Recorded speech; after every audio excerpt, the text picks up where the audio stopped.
But there's something else going on in this country that I find really very, very alarming, even disturbing. On Friday, an immigration enforcement unit turned up on the outskirts of Greater Manchester, and they were there.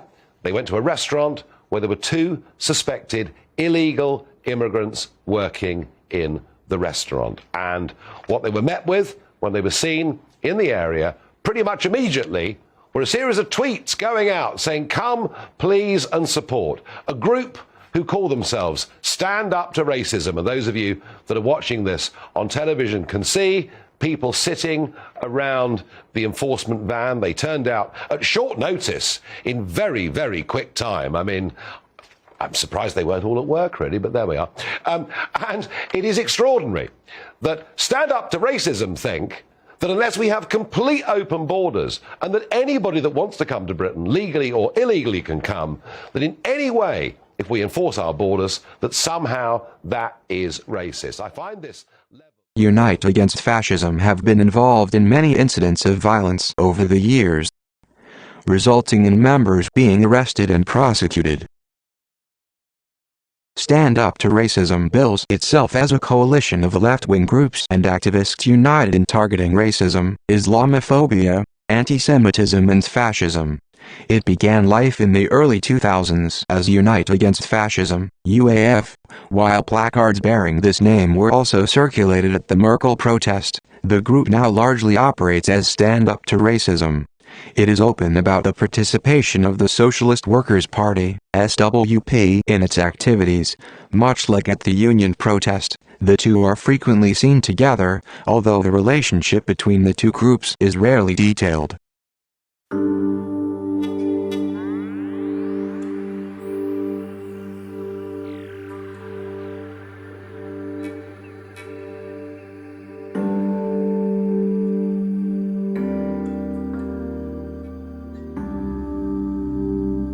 So what is the SWP? It was founded as the Socialist Review Group in 1950. The party describes itself as a revolutionary socialist group. They've been involved in various campaigns over the years. For example, former leading members of the SWP helped to set up the Stop the War Coalition to campaign against the invasion of Iraq in 2003. But in 2013, the SWP was mired in controversy because it was claimed that they had mishandled sexual assault allegations against an individual who was, at the time, one of their members. Well, we did invite the SWP onto the programme, but they declined. They also told us that Stand Up to Racism is not a front organisation for the SWP. So we are joined by Steve Hart, the Vice Chair of Stand Up to Racism, and by the Labour supporting author and journalist James Bloodworth. Welcome to both of you. And the SWP, Socialist Workers' Party's involvement is what? They were involved, as they have been involved in many things fighting fascism over the years. Right. Are they a dominant force in Stand Up to Racism? I mean, certainly one of their leading figures is co-convener, I understand, of the SUTR. That's right. They're not a dominant force. No, they're a participant in Stand Up to Racism, along with many others. So the Socialist Workers' Party is not a very Trotskyism isn't particularly popular, so what happens is they form these front groups around issues which are more popular: anti-racism, anti-poverty, anti-war, and then they use that to try and recruit members to their party. And in the case of the Socialist Workers' Party, it's an organisation which many of us believe isn't safe for women, because there was this scandal around 2013.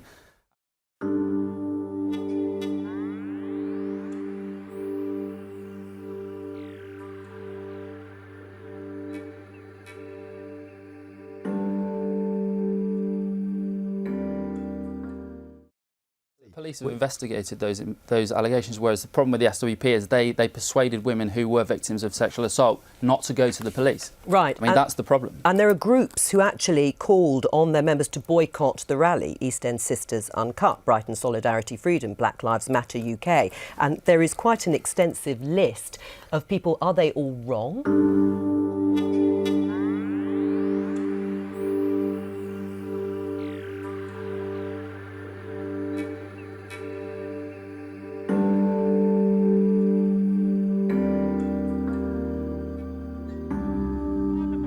their duty. I want to say something else about the police. Do you really believe that one day if the police ever bother to go into Parliament and arrest them corrupt MPs, do you think they're going to push them over on the floor? No, they're not. They'll treat them with kid gloves.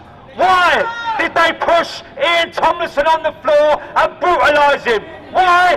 Because they hate working class people.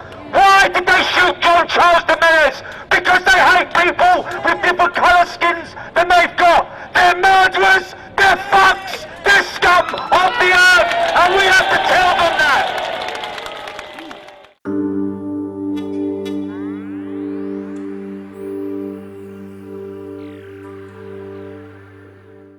Martin Smith, born October 1963, is a British political activist. He is a former National Secretary of the Socialist Workers' Party, a position he held from 2004 until January 2011.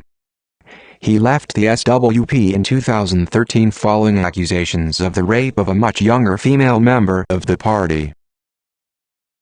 So far in this film, Stand Up to Racism has been directly linked to United Against Fascism and the Socialist Workers' Party. Next we will discover links to a higher political sphere.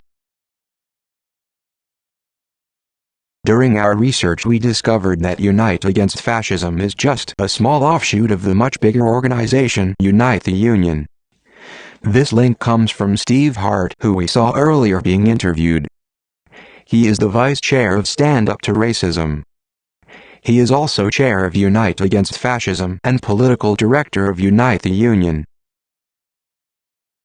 Unite the Union, commonly known as Unite, is a British and Irish trade union which was formed on the 1st of May 2007.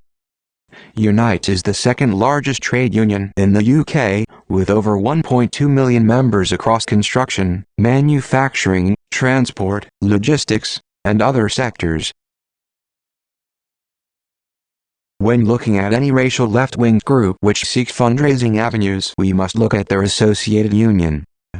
Unions are the real power source behind any of the far-left groups in action. Unions have members of parliament and civil servants under their wing, while calling to speak for the working class on the street. They are allowed the highest privileges as a result, from stages to stalls all over the country and especially cities.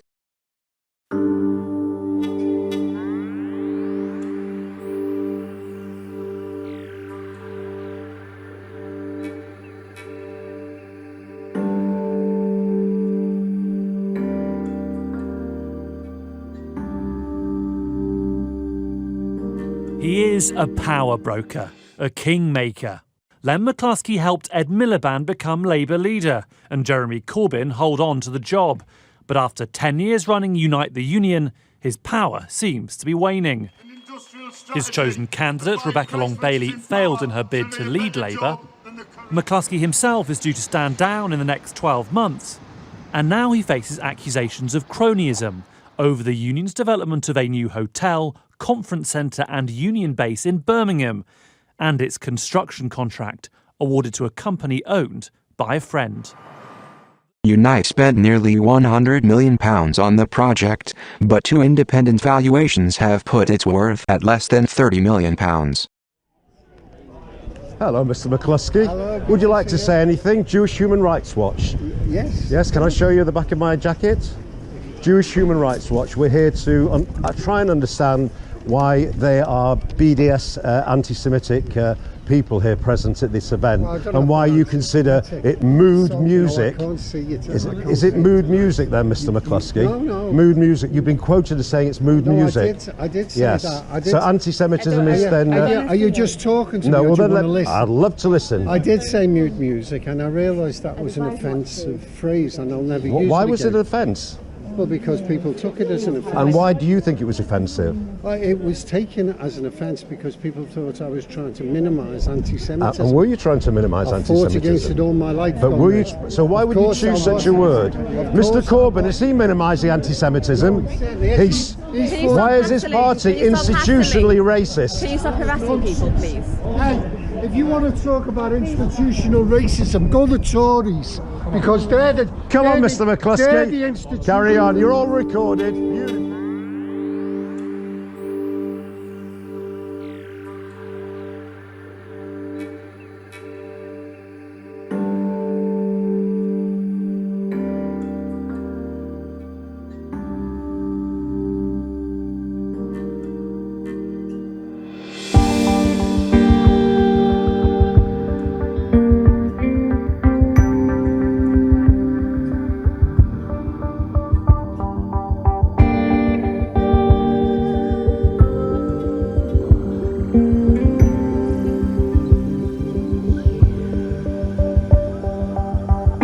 Unite the Union also collaborates strategically with Momentum.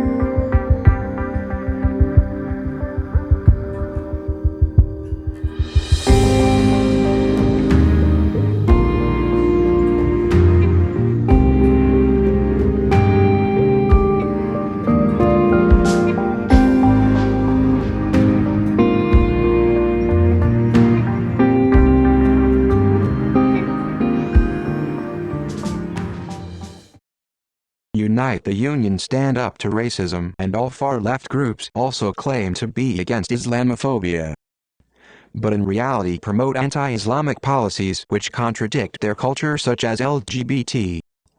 If you look at Unite Against Fascism or Unite, it is very easy to see all of their claims seem to be disingenuous. That a 15-year-old black girl was strip searched by the police. She was taken out in an exam and degraded even though she was menstruating. And let me tell you this, the Met Police are not going into city banks and strip searching white bankers looking for compare. So finally, I want to say this. This is a government which whips up racism every chance it gets. This is a government that has allowed hundreds and thousands of people to die from COVID. And as we move into a cost of living crisis, as people realise they are getting poorer, this government wants you to blame black people and minority ethnic people